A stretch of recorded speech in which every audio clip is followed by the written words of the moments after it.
Okay, so ngayong buwan po ng, ito patapos na ang buwan ng Hunyo. So itong pagpasok ng July, no, we will be celebrating Nutrition Month, no.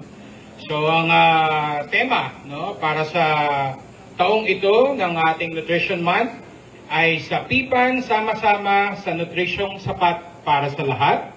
At may sub-theme na nutrition at kalikasan ating pangalagaan. So talagang aligned dito sa ating mga adhikain, no, dito sa ating barangay na gustong nutrition at gayon din ang ating pag-aalaga sa kalikasan, no, ay tuloy-tuloy, no, ang ating mga regular na programa. So sa pagkakataon na ito, ating tinatawagan ang ating nutritionist, no, kasama ni substitute muna ni Sir CJ, si Ma'am Janine, no, upang magbigay ng konting pananalita tungkol sa ating pagdiriwang ng Nutrition Month sa Barangay San Antonio.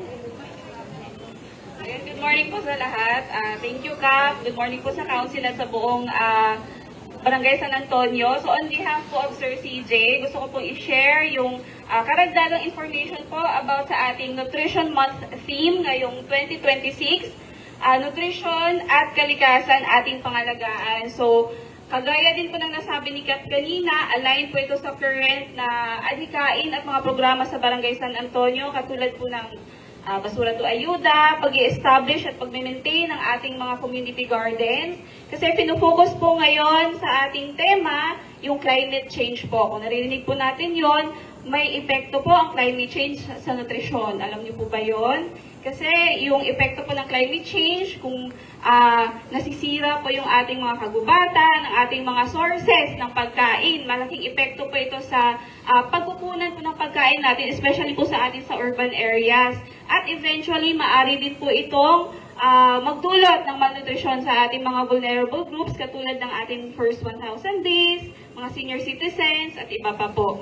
Kaya po, hinihikayat ko po ang lahat sa household level man po, pwede po tayong gawin yung ating mga practices katulad po ng pag-iiwas sa food waste. So, iwasan po natin yung food waste. Kung kaya po natin at meron po tayong space, pwede din po tayong mag-establish ng ating mga gardens sa bahay para po may agarang food source po tayo.